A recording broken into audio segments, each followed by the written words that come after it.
Penn State Pitt, rich with tradition. The 100th meeting, thick with drama, guys. Yep, that 4-hour passion play's over, Jay.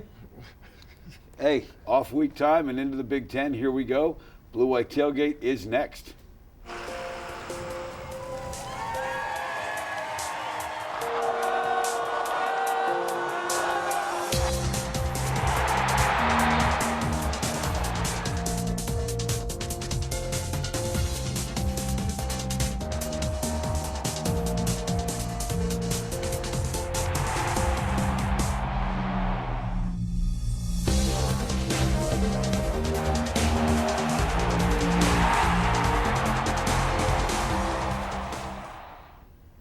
And we welcome you to the Blue White Tailgate. Steve, Jay, Todd. A little bit, we'll hear from Josh Sperber. Penn State and Pitt, the 100th meeting. Penn State's now won 3 in a row, 10 of the last 12, and Pitt hasn't won in Beaver Stadium in 31 years. So I think that sums up everything in a nutshell. We'll break it all down for you in just a few moments. But first, the PSECU Update Desk.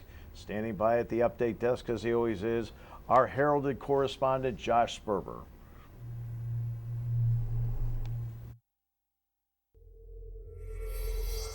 Penn State's new #RunYourRoute campaign got jammed at the line of scrimmage last week, facing some serious negative criticism from fans who said that these new traffic patterns caused heavy delays that impacted their ability to get to Beaver Stadium on time. Many of these fans vented their concerns on social media and called for new ways to fix this prevailing problem. Neil Rudell of the Altoona Mirror says he's covered Penn State football for 40-plus years, and this is by far the worst pregame traffic he's ever been subjected to. Heading into Big Ten play, Penn State stays at number 13 in the AP poll, tied with Wisconsin currently, but dropped 1 spot in the coaches poll to number 12. Now from Happy Valley to the NFL, particularly in MetLife Stadium this week, as we take a look at some Lions in the league. For the Giants, running back Saquon Barkley eclipsed the 100-yard rushing mark for the 2nd straight week, adding a touchdown in the loss against Buffalo. And on Monday night, Sam Ficken, a recent addition to the Jets roster, made a career-long 46-yard field goal, the only points for the Jets in their loss to Cleveland. Guys, back to you. I believe Sam Ficken was named the Jets' offensive player of the game. We're going to have some discussion about that a little later. Wow. All right, so what are your general thoughts on what we saw on Saturday? A win's a win, but over Pitt, it's always a little bit more special, right? So you got to feel good that they knocked out their rival. They've won 3 consecutive against the Panthers. Things are playing out kind of the way we expected them to, guys. In September, lean on the defense as the offense finds their footing. They've got a week to find their footing because they weren't exactly sharp and they weren't crisp all the way through. Well, the game went about as I thought it was going to go. If Pitt didn't make the big mistake, it was going to go deep into the 4th quarter. And, you 2 teams, neither one had a turnover. The penalties there was not great disparity there. And, Pitt's better than we think they are. Penn State may not be quite as good as we think they are yet, but they're heading that way. All right, so one of the key moments in the game was in the 4th quarter, a goal line stand by Penn State. One of the key figures in that goal line stand was Cam Brown. Honestly, it's really simple. It's you going out there, you get your mind right. I looked at everybody in defense in their eyes, and I said, we got to get this done. It's on us. And pretty much that's what it is. You got to do your job. You got to be out-physical everybody.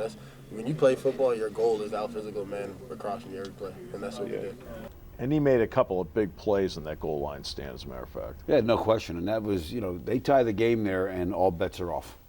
Spectacular and great job and helped by the fact that it was only a 3-play goal line stand. Should have been a 4-play goal line stand, and I'll just call it the way it is. I mean, that was one of the worst decisions by a head coach in a long time. You got your rival you're playing against.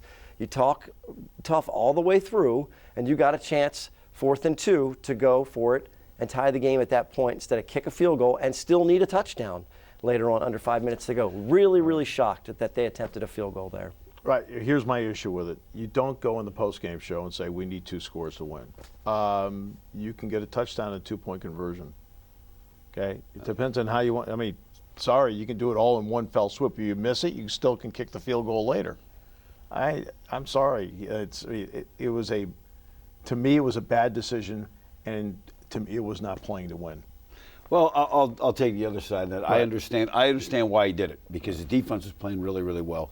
And you could argue both sides of it. Would I have gone for it? Probably. Based on the way they run the football, though, I understand why he figured, let's get the 3 now And, they did get the ball back and had a chance to tie it. So, I mean, if they're driving down 4 at that point, if he hits that field goal, we probably talk about this differently. But, again, I probably would have gone for it, though. Right. Okay, so now moving forward. This is a big practice week for Penn State. Garrett Taylor feels they have to take advantage of that. I think one thing we can really work on is just, how we approach practice. Making sure we're practicing really hard, first half of practice, so we're starting fast, and then I've been saying just execution. I think the first half we had some, execution errors. We had some plays where we had 10 guys doing their job and, maybe one guy not. So I think we got to really work on, making sure all 11 guys are doing their job on each and every play, and I think once we improve on that, we'll be good. Look, I think when I look back at all this in the spring, I really liked the timing of this bye week from day one. I just thought gave him a chance, Todd, to sit back and breathe a little bit. Agreed. And we get to sit here and our job is to be analytical and pick apart some of the mistakes. They've given us plenty of stuff to talk about, right? They had some issues with the run defense against Buffalo, some issues with the pass defense against Pitt. Also shown some really good flashes of what they can, the potential that this team has. So it's exciting weeks ahead, absolutely. No question. And I think it just gives them a chance to reassess where they are. And look, it's been a team, you can tell when they talk about adjustments at halftime, it's a team that seems to respond better when you can sit down with them and talk it through. And this gives them an opportunity to do that. All right, so we'll take a look at the Penn State offense as we continue with more after this.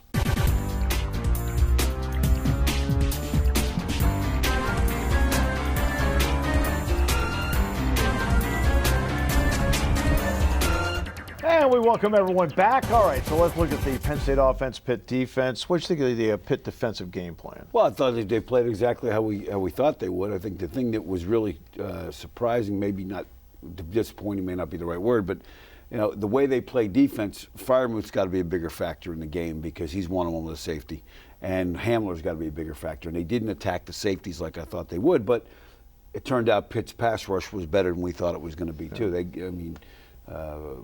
They really gave us a lot of problems up there. We banged on Coach Narduzzi, about the decision, as far as the field goal decision. But I'll give Pitt credit, man. They played hard. They played hard from the very first snap. Jay, you talked about in the film room last week about how good their secondary can be, the corners and aggressive.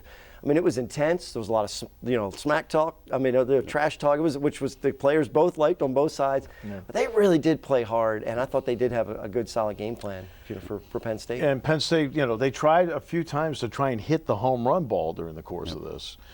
Something else too that was an important factor of this. It wasn't 9 consecutive first downs, but when they tried to throw on first down on 9 consecutive pass attempts, they didn't complete any of them. That made it 2nd and 10 each time. That put them behind the chains, Todd. Yeah, absolutely. And you talked about the home run ball. A couple times it was there. And we're going to talk about the methodical drive that they had to score the touchdown, which so far hasn't been like this team. And it's really not Coach Franklin's makeup. He likes the big plays, and they usually hit a couple of big plays, which they did in the game, but usually for touchdowns.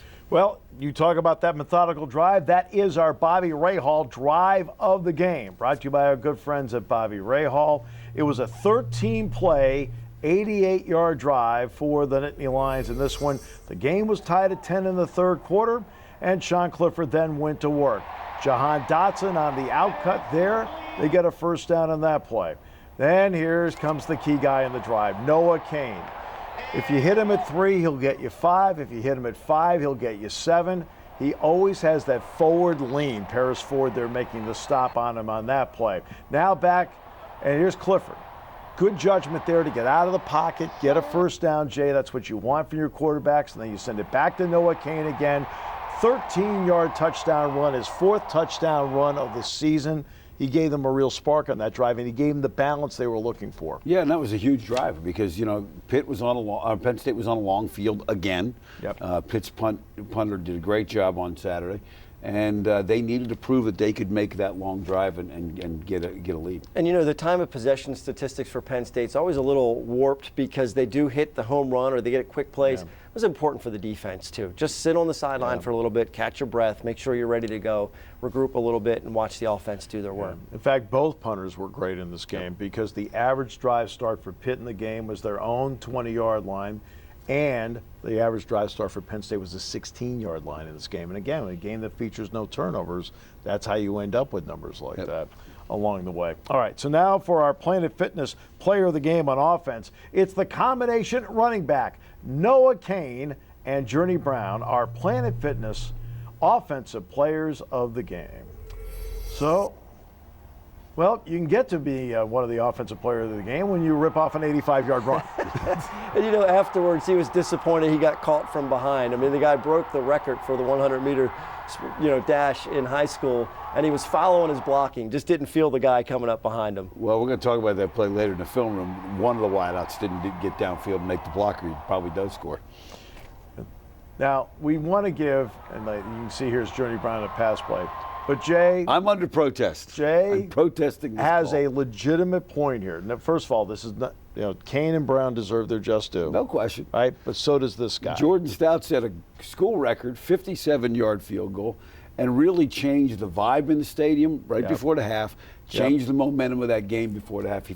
If Clifford had just taken a sack, looked like it was going to take points off the board, he comes in and drills it. And not only that, his kickoffs. He should be a defensive player of the week, too. Yeah. He should get it all. Just give him the trophy. Number one fan of the Jordan Stout fan club is Jay Paterno right now. I'm number two. I mean, I love seeing the touchbacks. Love seeing the touchbacks. Yeah, I mean, look, he can hit it further than that. Right. He can I haven't seen a leg that. like that since David Kimball was kicking off through the goalpost. Right, and he's better, and he's longer than David is in terms of that ability. 57-yarder. Finally, we can wipe Gary Homer's name off the book from Ohio University. All right, so now let's get to trying to close in on big plays. KJ Hamler usually is a part of those big plays. I think we just miss, not a lot of times Cliff misses those or I miss them. So, we just got to get on track. It's more of a connection thing. Just getting extra things, extra film. Like I said, we just got to get that connection. In your opinion, guys, were they just missed? I mean, I thought they were close on a lot of them. Yeah, they just missed. And KJ last week one time, this week one time, went to make a move, make a run before securing the football. So he's had one or two drops, just little things that have creeped in for him also. But yeah, I mean, you still have to go. You have to continue to try for it. I think Sean Clifford was just a little bit off with his deep ball. The timing, like I said at the beginning of the show, just wasn't as crisp as I think he's going to be. And they hit one of those, and that really does change the momentum of the game, too. And defending the tight end was a priority for Pitt after what they saw in the Buffalo game. Yeah, and I think the reality is this, and we're going to talk about this in the film room, the outside wideouts right now are having trouble with people in their face. And you got to get some plays in the middle of the field. And, Penn State has not been able to get off the bump outside for 2 years now, really consistently against those aggressive corners. So guys like Hamler are going to have to be the guys that make those big plays in the middle. Now, when Todd, Jay, and I travel to games, we go with Jay because Jay goes with GoPSURV.com. It's a lot of fun to go. And now our Tale of the Tape brought to you by GoPSURV.com. We can look at the tail of the tape, or we can talk about how much fun we have in the RV when we go over with Jay and everybody. You can see the numbers for Penn State. Look, the big one's the third down thing. They're actually 4-13 against Pitt on third down, which is 31%. So. Yeah, I mean, those are things that are going to have to improve. The rushing has got to improve as well. I mean, that number's skewed by the Idaho game and the 85-yard touchdown. They've got to be more consistently down in, down out, getting run yardage. How important are tight ends on third down, right? I mean, almost consistently that's the position that you look to, and the teams that are good at third down conversions utilize that tight end over the middle. So as they fix that, I think the third down problems will not go away, but they'll be better. By the way, for homecoming, Todd has put together a list, Jay, of things we'd like to see in the RV. Get moving forward. Thought I'd bring it up. Yeah. All right, we'll take a look.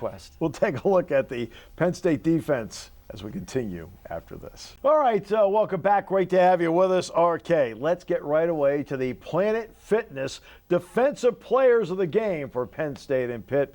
And the Defensive Player of the Game, according to our esteemed panel, Cam Brown is the Defensive Player of the Game. All right, so impressive animation.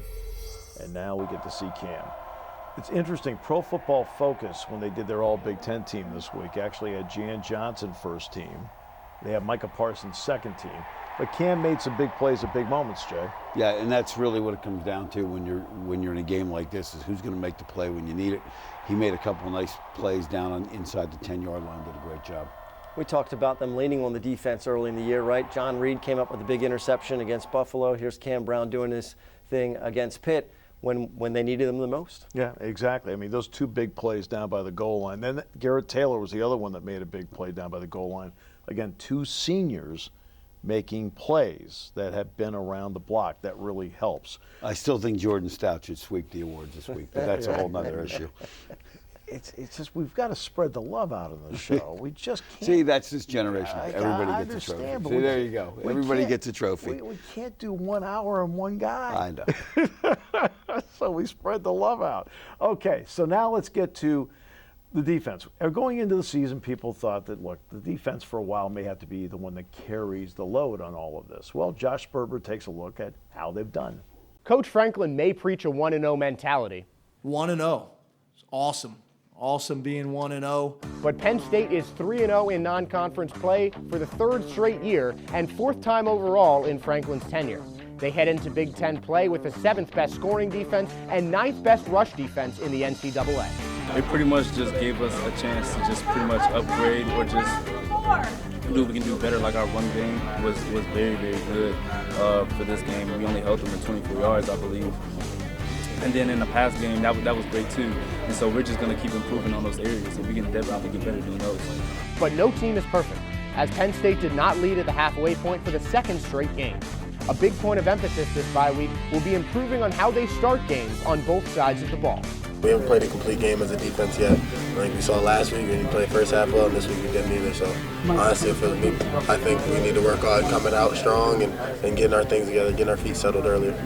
Particularly on defense, Penn State is a very experienced unit, and they know that this season is just getting started. Big Ten, takes it up to another level. So, we're just going to have the same approach like we do each and every week. Attack practice, study our opponent, and go out there and put together on Saturdays.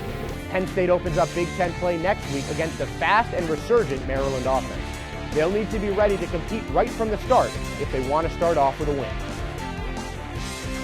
So they're a very experienced unit, no question about it. Let's point out the one touchdown that Pitt scored was after that pass interference call down the middle where he tripped over his own 2 feet. Well, there was another angle where there was a grab there. So believe me, I am as biased as it gets. I'm as biased as it gets, and I'm an offensive coach. Okay, but here's my issue with it. Okay, the two officials looking straight on, don't throw the flag. The official with the worst angle on it, and I'm telling you, he's got a Penn State player here, French is here, Penn State player there. He can't see it. My biggest problem with officiating is simple. Call only what you see, don't call what you think happened. I get it. You didn't like the call. No, it was. I'm sorry. But no, because I was watching the game with a bunch of Penn State fans, and they showed one of the angles and said, oh, he did grab him. So, I mean, whether the official saw it or not, he did grab him. To Steve's point, I'll bring this up. You see it in basketball all the time. I don't like it when officials make calls when there's another guy in a better position that didn't make the call. Just let it go from that standpoint, whether or not, and I enjoy hearing you two talk about this. This is a pretty good debate. But that's my only beef on officials in that situation is there's a guy looking straight at it in front of it, and he didn't call it. So keep your hand out of the pocket and don't. Yeah, the guy in the baseline that that's looking at it 5 feet away goes, yeah, everything's cool. The guy at midcourt goes, I saw it. Sure you did, sport. Yeah. Okay, gotcha. Time now for the go. It's worse than basketball. It's worse than basketball. It is. It is. It is. Go.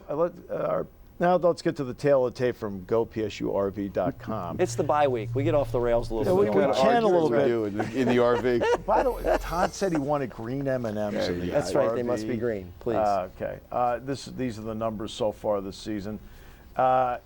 To this point, any quick thoughts on what we see there as a 1/4 of the season sample size? Well, as we go into the film room, we're going to talk about, people said, what's with Penn State's pass defense? We're going to break that down and talk about the 3 different levels that go into pass defense. So we're going to do a little bit of self-scout there. So there's some things they can improve on. I think the secondary, I think the biggest thing is the pass rush has not been what we thought. So the secondaries had to cover a long time. And that came up again this week as well as against Buffalo. Which is interesting because the rushing defense was phenomenal against Pitt. I mean, they made them one-dimensional. And Kenny Pickett, I thought Kenny Pickett had a really excellent game for the most part. He had time to throw. He is elusive. I mean, when the pass rush was getting to him, look, you got to remember a quarterback is standing still, maybe moving his feet a little bit, as guys are coming at him full speed, he still was able to accelerate quick enough or make a move to get some time to get rid of the ball and buy his receivers a little extra second or two. Mack made a couple really terrific catches. Your quarterback always needs to have somebody make big plays where the coverage was really good and he made a couple really big catches. But for the most part, almost this entire thing was underneath coverage. I thought he made good decisions to pick out people. Yep. All right, so let's get to James Franklin on the Penn State defense and the pass rush so far. You got to get to the quarterback more consistently. It's really been, I think the last 2 weeks when we came into the season really feeling like that was going to be a strength of ours, and it hasn't necessarily showed up that way. So, we'll study that and make sure that we're doing the things, because we think we have the guys to do it. All right, now let's go to the next part. Jay, what about linebackers and pass coverage? Well, again, we'll talk about that. They occasionally, what we could say, float, where they're looking at things they're not supposed to look at and don't float. And we're going to talk about that as well. I think that happened a couple times. And, this linebacking unit is built for good pass coverage. Cam Brown being long, having long arms. Micah Parsons is a big guy. He's quick. He got back, tipped a couple of throws. So they're built for it as long as they're disciplined in their reads. And Jack Ham talks about that all the time, the understanding the proper depth of a drop to get yourself in a position to use the length you talked about. Brian Gelzheiser coming up next. Welcome back. We're very pleased to be joined by former Nittany Lion Brian Gelzheiser. Brian, first of all, welcome. Great to have you with us. Oh, thanks for having me. All right, later in the show, Brian, we're going to do a segment entitled True False. That's later in the show. So true or false, the Penn State defense was a big reason why they went 12-0 in 1994. Go ahead. False. False. Okay. Wow. Jay no one saw that coming. Jay thought you were going to say true. You were just upset the apple cart. I mean, I have to say true in some nature of it, but I mean, we were decimated on the defensive line. I mean, the rest of our defense our linebacking crew was great, but Vinny Stewart had gotten hurt, Chris Mazik was hurt. We had to have Scioli and Noble step in, and they did a great job. But I mean, we were just undermanned. I mean, we were small. Talk about out at Illinois in '94. Illinois comes out, they get the lead, but you guys made some great adjustments at halftime. Same thing against Michigan. Michigan had some success against you guys, but when it came down to it, when you're in that huddle, run that huddle like you did, what are those moments like? Talk a little bit about what that was like as that middle linebacker. Start with the Illinois game. I mean, the Illinois game, they had a quarterback that could run, so we put in it's kind of like a nickel defense. I think we had 2 defensive linemen, and they came out and just ran the ball down our throat. I mean, it was rough. And and then in the second half, I mean, I don't quite remember, but I don't think they scored a touchdown in the second half. As I recall, maybe I don't remember, but I mean, we did make adjustments, and to the testament of that defense, I mean, we stopped a fairly good offense who had a lot of players on that team go to the NFL. In the Michigan game, I will say something about the Michigan game, and we had stopped them until I speared the guy at the end of the quarter and got a 15-yard penalty, and I kicked a field goal, and Joe was none too happy with me. But that first play, when the second half, when Wheatley went for that touchdown, I mean, if you look at the game film on that, I mean, I got tackled, literally tackled, held, then tackled. Jeff Perry was getting slaughtered and tore to the ground. I mean, that play should have never been. And then after that play, he really didn't do much. Yep. Hey, Brian, I wanted to ask you about the anticipation of that season. One of the things I always draw similarities with high school and college is you can kind of see your classes forming and you see, the build-up. When was the anticipation building for that '94 season to know just how special that you guys could be? I think it was '93, the beginning. I mean, to be honest with you, it was actually the end of '90. Let's see. So it was the year before we went into the Big Ten. Joe called in, Kerry, myself, and a bunch of other guys, and said, I think we were 7-5 that year, and it was the first year we were going into the Big Ten. And as you know, we lost to Ohio State and Michigan. We lost to Michigan on a punt return. So it was probably the beginning of '93 when we decided to, get rid of all the distractions that we've had in the past, and and just focus on, playing football and doing the right thing and everything that went along with it, and buying into Joe's philosophy of, being on time, going to class, doing all those things. And we did all those things right those last couple years. Came up short in '93, losing 2 games. But in '94, coming into '94, I think from the summer program on, we all decided to stay back. Everyone went to summer school, worked out there. No one missed their conditioning tests coming back into that season. And you kind of look at it and say, these guys are dedicated. And I think, and to be honest with you, the bowl game that we played against Tennessee in the Citrus Bowl, we were getting beat fairly handedly, and I don't think they scored a point, and we ran up 48 points in the second half against them. Yeah. Brian, very quickly here in the final 30 seconds, playing linebacker today, when you look at the linebackers Penn State has today, what impresses you about them? I think if you would line our linebacking crew up against their linebacking crew, physically they're specimens. They're ripped. We were just, I was the chubby white kid that could actually run a little bit. Willie and Phil were put together, but these guys are just physical specimens and can run. They can do everything. I just think that the times have changed, and we've came from the philosophy of, we hit in practice, and now they don't tackle. So I think that's where we struggle, and it's just because they just don't do enough of it in practice, and miss a few tackles. And anyone that'll ever played the game said, if I say this all the time, if you don't tackle, you're not gonna be good at it. Exactly. No. Brian, appreciate your time very much and your insight very much. Great to have you with us today.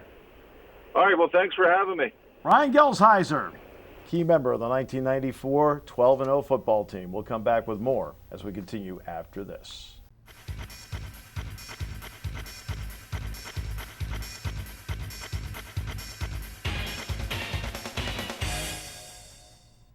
Welcome into the film room on a bye week. Still plenty to talk about. It is brought to you by Beer Belly's Beverage. And Coach, you got a lot to see here with your own team, right? You look at it, you get a week off, and you can say, all right, here's what we're doing well, here's what we're not doing so well, this is what we need to work on. And that's kind of what you're going to do with a bye week. You're going to look at it and say, let's take a look at 3 games, see where we're at, see what we got to adjust. So we're going to talk about positives and negatives of things we've seen the first 3 weeks. So let's take a look at the first screenshot as we talk about Penn State's offense. You're going to see that on the screenshot, you're going to see there's been some good big plays. That's been a positive. But on third down, they've got to get more production out of the quarterback position. 22 times they've put the ball in his hands to get a first down. He's only gotten 3 first downs, so that's got to improve. Now, let's talk about some positive things first. I like the good news before the bad news. One of the things that really jumped out so far is the wideout effort in terms of blocking downfield. Here's the long run by Journey Brown in the first quarter, where he breaks it big, and you're going to see these wideouts come down here. One wideout gets in here, gets thrown to the ground, but doesn't get up, but the other guys hustle. So take a look at the video on it, and you're going to see great effort by those 2 guys getting downfield. So when he makes this break over here, you see 1 guy there, 2 guys. They continue down. There's Clifford down there making a block, but great effort, which brings a big play, and that really flipped the field for Penn State. Now, a couple things that aren't as good. One of the things that Penn State's going to have to get out of their outside wideouts is they're going to have to do a better job against the bump. They're going to see this against some really good corners down the road, against some of their big games coming up. And one of the things that we talk about when you talk about throwing the fade route is you want to give your quarterback 5 yards between you and the sideline. So even if you don't beat him, he can throw it over the top of your outside shoulder. So that line is right there. Take a look at this one as we look at the video. He is well outside that line. He avoids the contact and just keeps drifting. So when that ball finally comes, he's only 2 or 3 yards from the sideline, doesn't give the quarterback a lot of places to throw it. And you see, again, step for step, Pitt's guy's there. He's continuing to drift and drift and drift. And when you do that, you give the corner a chance to make up even if he's not quite as fast. One of the things we talked about is pass protection going into last week, and they were going to have to deal with some complex stunts up front, and Pitt did not disappoint. They continued to do that. Now, here you're going to see just a couple of things. The back and the center are going to work this way, and because of this, the center is going to continue to work that way to take the overload and actually turn the nose tackle free. With all the complex twists and things that they're going to see the rest of the year, they're going to have to get better at communicating. Take a look at this one on the film, and you'll see it from the sideline here where they get that twist, and there Clifford doesn't even have a chance to set up. And it's not terribly complex, but again, a less experienced line has got to get better communication so that things like that don't happen. Last thing we'll talk about again is up front with the offensive line. We'll talk about the run game. We still got the video here for that one, but we'll talk about the offensive line with the run game. And a lot of Penn State's base schemes are zone schemes where they're going to double up on down guys, try and get movement to second level with the linebackers. Outside of the couple big runs that they had on Saturday, they really had trouble moving Pitt's people up front. But take a look when we look at the video here, you'll see there's that black line you have there on the broadcast, and there's not a lot of movement across that line. That's going to be a problem later on down the year. Let's look at the offense. Okay, on the defensive side, run defense was excellent, forced them to be one-dimensional. However, they had issues getting to the quarterback, which put pressure on the secondary. Yeah, a lot of people have talked about what's going on with the secondary, what's going on with the pass defense. Well, pass defense, as we're going to see, is there's three components to it.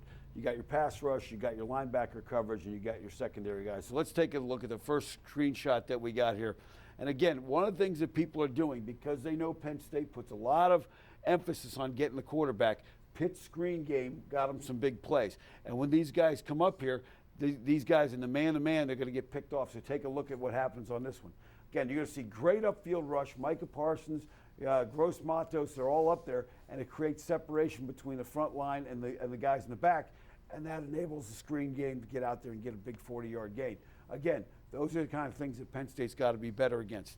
One of the things we talked about, linebacker coverage, don't float.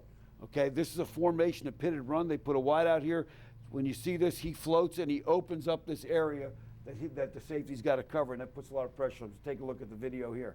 Again, you're going to see Cam Brown just kind of floating there about 5 or 6 yards in depth, and that guy gets behind him, and again, 15-yard play. And again, that's not in the secondary. That's just the linebackers got to continue to carry that a little more and help those guys behind them. The other thing we talk about is in pass protection or pass defense is pass rush.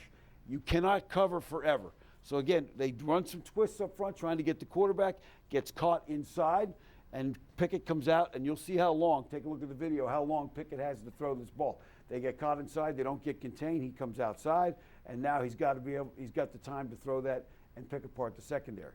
Now, the last area we'll talk about is special teams. I know we've talked about Jordan Stout already, but his kickoffs have been a major, major plus for Penn State because he's kicking those things out of the end zone. And this long field goal, take a look at the video on this, how high he gets this ball up immediately so that it can't be blocked by an inside pressure. And that thing is up and gone. I get the feeling that Jordan Stout's the kind of player that Knute Rockne would love to do. And tell us about this relic real quick. This relic is 1931, first edition. It was written the same year that Rockne died, tragically in a plane crash in March of that year, but it's a great look at his life. I tell you, man, you got something special every week in the film room. 150th anniversary, Jay Paterno. That's the film room. We'll be right back.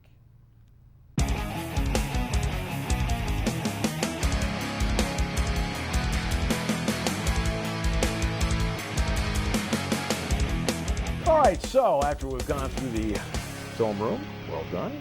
All right, let's get to true or false. We'll have some fun in this segment since it's a bye week. So we'll start with this. John Stroh is the greatest producer we've ever worked with. True or false? He's the only producer I've worked with so far on the show, so I guess we got to say true. John is the best producer of the Blue White Tailgate show. True. Yes.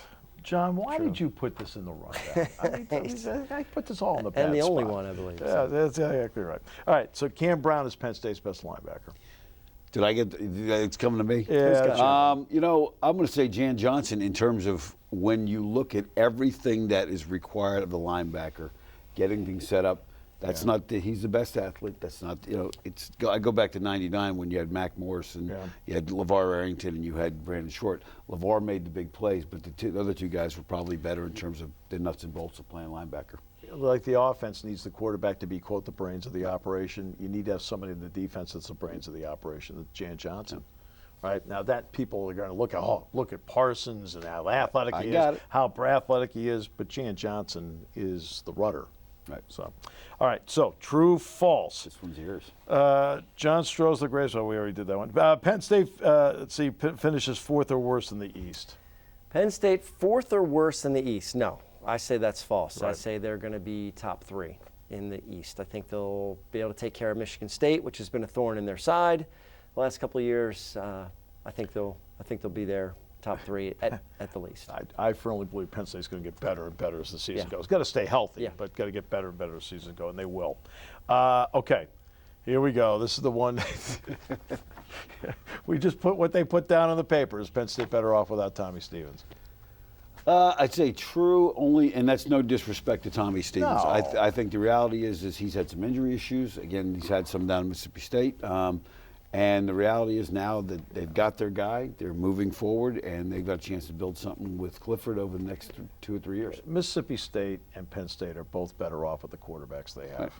I think it's a win-win. As simple as that. All things being equal, you get with the guy that you got some future. And I love Tommy Stevens. Yeah, I think he's a me great too. kid. Everybody does. Wish I him wish nothing he but was the still best. in our uniform, but it's what it is. Absolutely. Yetur Gross-Matos has 3 sacks so far this season. Does he get to 10? No, he gets to probably 15. No, he's going to get well over 10, in my opinion. Right. I think that they'll get the defensive rush figured out, maybe throw an extra body or 2 more with some blitzes to free up some of these guys, and he's going to get, as long as he stays healthy, he's going to get much more than 10, in my opinion. 4 running backs, they all bring something to the table, so people would wonder, after watching the drive on Saturday, is Noah Kane the best running back? I think that's an incomplete right now. I don't think you can tell based on the 3 teams they've played. They have not played a really stout run defense yet, and they're going to find out. Climb is going to get steeper. You notice how he throws stout in there all the time, which brings us to the next question. You go. That's right. Is Blake Gilligan a bigger weapon than Jordan Stout? And we're not letting Jay handle this one, all right? You've talked enough about Jordan Stout. I will say not yet. No, I mean, I would say Jordan Stout has been the bigger weapon if we're talking about what has been done so far in the first 3 games. To not have any worries about kickoff returns is underrated. It's just underrated. Yeah. They don't have to worry about it at all. And he connected from 57 yards out and a longer field goal earlier in the season. Yeah, 53-yarder, yeah. And, when you're a defensive coordinator, the ball's going to be on a 25 after a score. Exactly. You know where they're going to be, makes a call. But the other thing, too, is you got a great kick return the other team. They may as well not come to the game. They're not getting it. Maurice French has 2 kickoff returns for touchdowns in his career. He was negated in that game on Saturday. You could have put me back there. I've gotten the same thing Maurice French did. Okay, Jay, here we go. Games in the Coliseum. Fox will be there. Will Urban Meyer be the next coach at USC?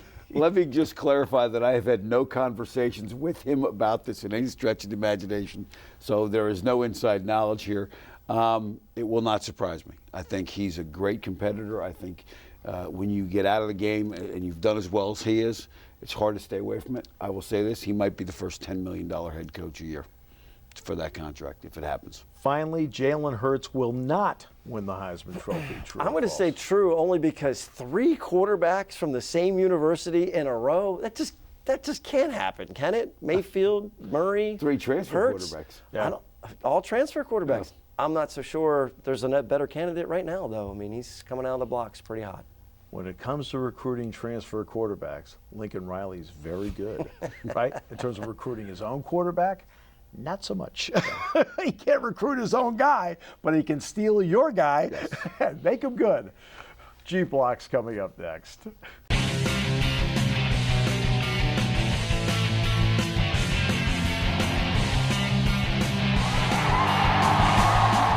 Welcome back. It is the infamous G-Block. Notice how happy everybody is, especially the crew. All right, so now let's take a look at the road ahead. ESPN does what? It's their FBI with the chance of winning. Penn State's the favorite in the next 4 games, and then the road game. I think that's flipped though. I think Penn State plays Michigan on the 26th, but that's the road ahead. Okay. It gets a little steeper. Let's put it that way. Steeper. That percentage at Iowa, I'm a little surprised about right now at 57%. That's going to be a tough one. Not that Maryland's not going to be difficult. I mean, who knows what Maryland's made of? They just lost to Temple after starting out like gangbusters, and then, you know, you get Purdue at home. So Penn State's Maryland's Super Bowl. Let's start with that. Penn State's had success against Iowa. That's their Super Bowl. Okay. And Purdue, when they have their quarterback healthy, they're a dramatically different team. They really good. Against Vanderbilt, they were against TCU without that quarterback. Really good. Yeah, Sindelar's played very well for them. We're going to talk about that next week. There are no gimmies. Yeah. So now we get into the good, the bad, and the ugly. And Todd, you get to start us off with what is good. You know, you talked about Lincoln Riley stealing other people's quarterbacks. The good is the transfer quarterbacks have just been phenomenal everywhere. Justin Fields for Ohio State, Jalen Hertz, we talked about him with Oklahoma. And how about Joe Burrow with LSU? LSU finally having an offense that potentially could challenge Alabama. If you want the Crimson Tide to lose, LSU developing an offense might be your best chance, because they went toe-to-toe with Texas, who has a pretty darn good offense. Jay, you have the bad. I got the bad. It says run your route. Run. Run implies speed. Got to work some things out, because the parking and traffic, it has not been a run by any stretch of the imagination. And with some noon games coming up, it's going to be difficult. So, you know, let's just give it some time. Everybody can be patient, but hopefully we get this thing worked out. All right, now let's get to the ugly. There was a young lady down in Florida who set up a lemonade stand with the idea that I'm going to take the money and this is the start to buy out Willie Taggart. Now, does anybody on the planet really think that she came up with this idea all by herself? Really? You don't think any adults were involved in the decision? Really? Adorable. Nice story. Move on. Only $20 for a lemonade. That's what they charge, $20. Must be some lemonade. I know. It's really getting uglier and uglier. Yeah. This must be a Long Island lemonade. Yeah. All right, let's transition to our picks, courtesy of our good friends at the Center Daily Times. Jay, you get, should be a pretty good game, Michigan State, Northwestern, and Evanston. No question. I think Michigan State's defense is lights out. I think they'll give Northwestern problems, and I think they're going to finally find a way to get the ball to their playmakers. I think Michigan State wins this one. I've got Auburn, Texas A&M. Interesting, because Kellen Mond did not light it up when they played at Clemson, but Clemson will make you do that. Bo Nix, for all the hype, you look at what he's done this year. He hasn't done much this year. He's had one really good drive. I'm going to go with Texas A&M in that game. So we're going to go with that one. Todd, what about you? I got a big one, number 7 Notre Dame at number 3 Georgia. I think Jake Fromm and the Bulldogs are going to hold serve between the hedges against Notre Dame. I just think they have too much skill for Notre Dame's defense. They're going to outscore the Irish in this one. Josh, what do you have? I think the run game is going to be really key in Wisconsin, Michigan. Jonathan Taylor has run for over 100 yards both times he's played the Wolverines, and the Badgers come in with the best rush defense in the NCAA, facing a struggling Wolverine offense. I like Wisconsin to take the upset at home. Okay, well, no offense to the great rush defense for Wisconsin, but that has not been Murderer's Row. No. But the thing is interesting, you look at Taylor, he didn't have a touchdown reception coming into the season, and he's got 3. They're doing some things with him out of the backfield, which has been really, really good for him. You get the ball to your best player, and Wisconsin's been doing that. Blaze Alexander, keys to the week. All right, so the keys to the bye week brought to you by Blaze Alexander. Jay, your quick keys. I think a good self-scout, get a feel for where you're at, get a feel for what you need to improve upon, and that's going to be my key. I think they need to make some choices about who's going to get the football and how they're going to get them the football offensively. We got a lot of people in the rotation, which is good. The first 3 weeks were about evaluation, but this week may be about starting to make some decisions about who you're going to go with, who you're going to be your horses. Well, for me, the key comes down to taking the younger players on this team, sitting them down, saying this is what you've done well and what you need to improve upon. That's the key. Thanks for joining us.